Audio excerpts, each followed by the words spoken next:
right. Welcome back to another conversation lesson. Let's get right into it today. Let me open our Ingu website as always.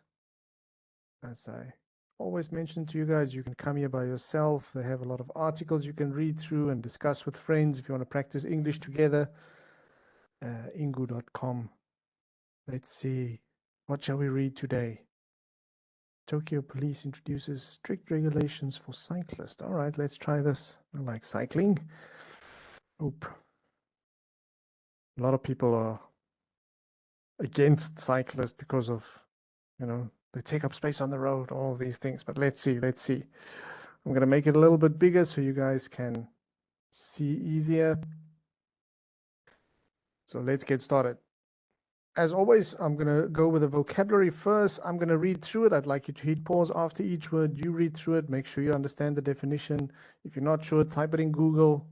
A lot of times, one word can have multiple meanings. So check all of it. Make sure you get the word down. Let's start. First one, regulation. A rule or law made by an authority, the act or process of controlling or being controlled by laws. And then under the new regulations, e-scooters will no longer be allowed on sidewalks. There's a little arrow, so we've got another example. The American Medical Association has called for stricter regulation of electronic cigarettes.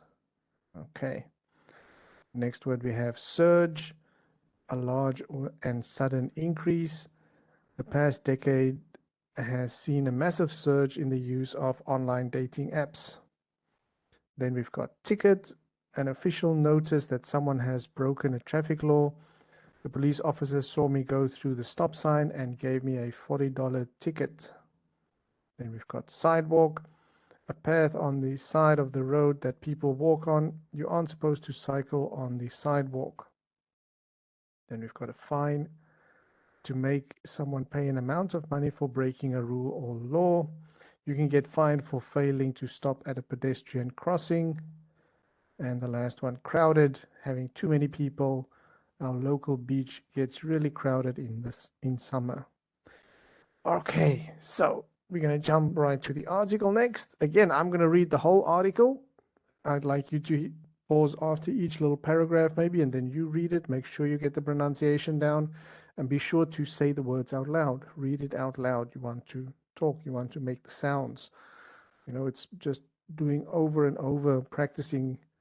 If you don't have somebody to speak with, even if you're reading out loud, you're still saying the words. You get used to it, and the more you do it, the faster you can do it because you've practiced so many times. So try and do it.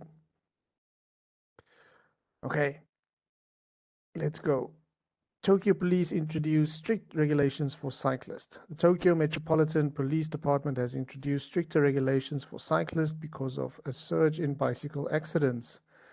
Figures from the Tokyo police show that in 2022, from January to the end of September, 46.6% of traffic accidents involved bicycles.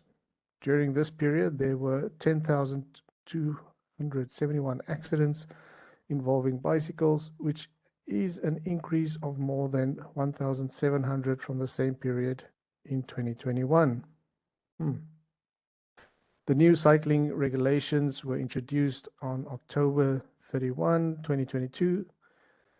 Although previously cyclists were only given warnings, they will now be given a red ticket for breaking traffic rules in any of the following 4 ways: ignoring traffic lights, not making an appropriate temporary stop, riding on the wrong side of the road, and riding at a dangerous speed on the sidewalk.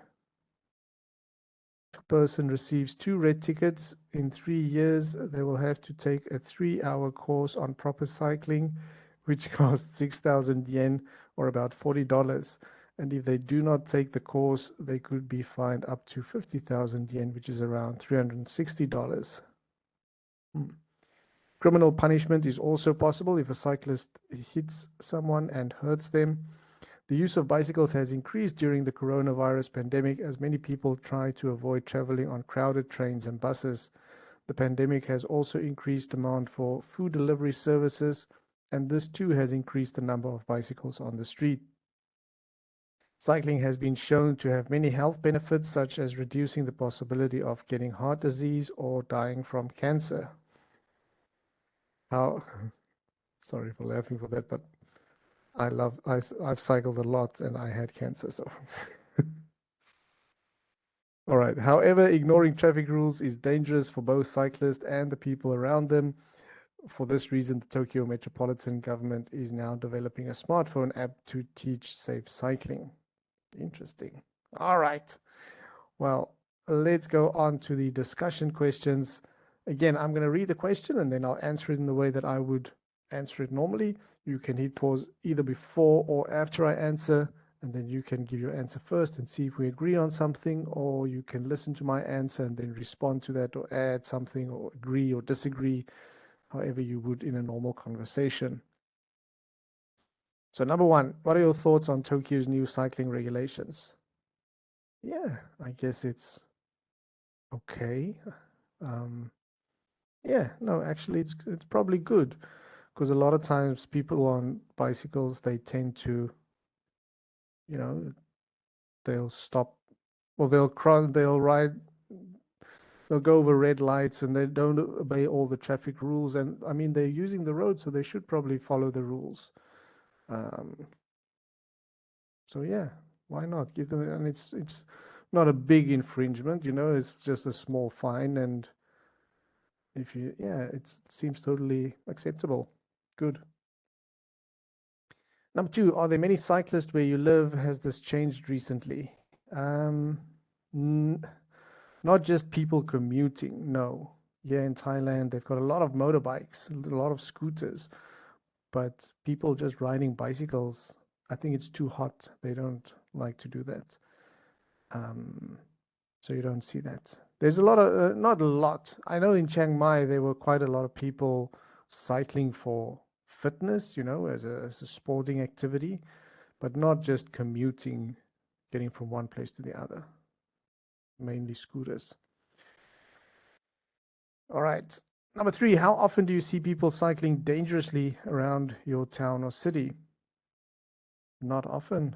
I don't see cyclists often, and normally they're on the side of the road. So, nope, don't see it.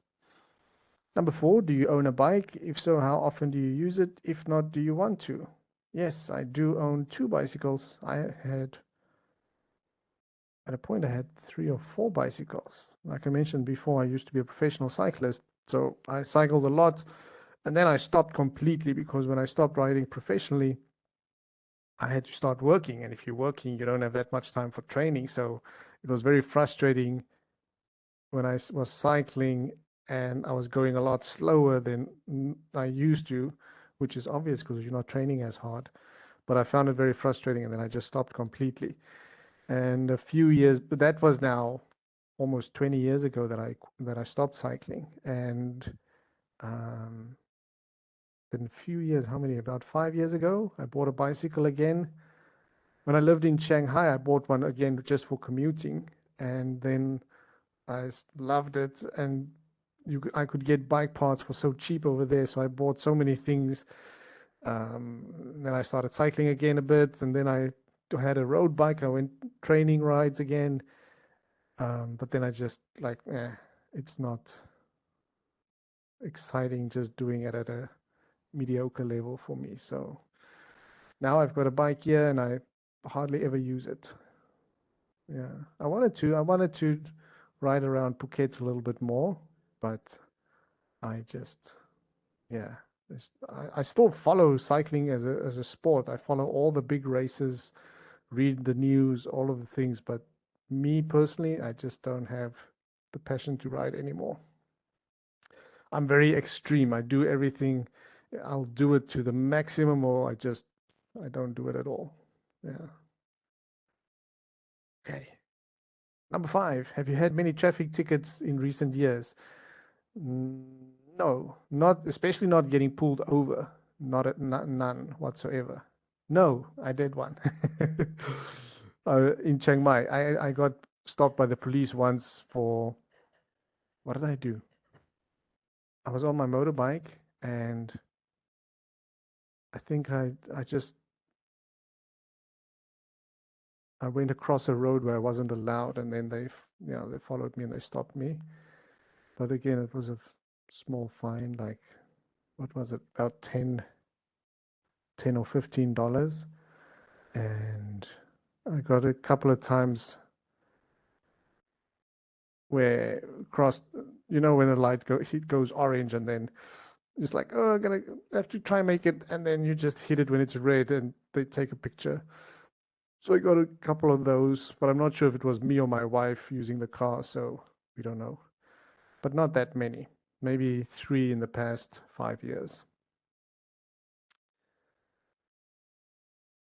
Okay, further discussion. Let's see. Number 1 there. Do you know anyone who often gets traffic tickets? No, no. But I do know a lot of foreigners complain on the Facebook groups here, because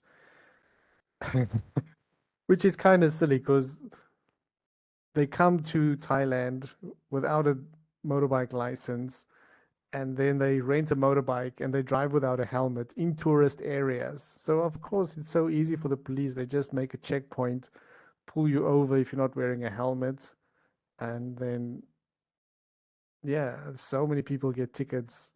Yeah, but it's if you want to be silly, then you're gonna get a ticket. Just abide by the rules and you won't get a ticket. Number 2, is there anything you'd like to change about traffic laws where you live? I'm actually fine with it. My wife, she's always complaining about people driving like crazy, but she's got a bit of road rage. Again, I find that if I try and drive fast, like if I drive when I'm in a hurry, I get upset, because then it's like, get out of my way, everybody's in my way. So most of the times I just take my time. I slow down, people go around me. I drive just at a normal slow speed. I leave a good distance between me and the car in front of me, because if I don't, then you have to be so focused and stressed. It's like everything just, you're so alert that you just get upset by anything. So I take it very easy when I drive. And if sometimes I'll see a guy doing something silly and it's just like, what an idiot. But then, yeah, go have an accident there by yourself. Don't get me involved. So no, I'm quite fine with the traffic laws. What do you find most annoying about getting around your town or city? Um, Not much. The traffic's not that bad here in Phuket, and I've got a car and a motorbike. So if I'm in a hurry, I take my motorbike, which is, I've got a big bike, which is nice and fast. And I live close to the highway, so it's easy to get in and out of town for me. I have nothing annoying. Yeah, I'm an easygoing guy. Number 4, would you describe your town or city as a safe place for pedestrians? For pedestrians? I suppose in the CBD, like the central, in the Phuket town, it's quite safe. Um, I don't know in the other areas. I mean, if you go and walk on a highway, it's not. But again, I've noticed a lot of times they've got a lot of pedestrian crossing, like little bridges and things where people can cross safely. Where in my country we don't have that much. So yeah, I suppose it's quite safe for pedestrians. All right, number 5. People love cycling but hate cyclists. Peter Zanzotera. What do you make of this statement? Yeah, um, so true. People hate cyclists, and because I was a cyclist, and now I'm not a cyclist really anymore, but I still, whenever I see a cyclist, I'll like what bicycle they have. I'll check them out. Do they have a good position? Everything. I'm very detailed about all these things. So I love cyclists, but I understand why, like I said, especially if you're in a hurry, everybody's in your way. People get so focused when they're driving, like, get out of my way, and then they see a cyclist, and it's like, so I know why they hate cyclists, but just don't be so angry. Don't be angry. Just relax, take it easy. Life is Life is a journey. Enjoy the ride. All right. Well, that is it then. So let me just stop this here, and that's it for today's lesson. Hope you guys enjoyed it. Keep practicing, keep working at it. Whenever you get the opportunity to use the English language, do it, and you'll get better. You know, it takes time, but what do they say? Rome wasn't built in a day. So just do a little bit every day, and you'll get there in the end. Okay. See you guys next time. Bye bye.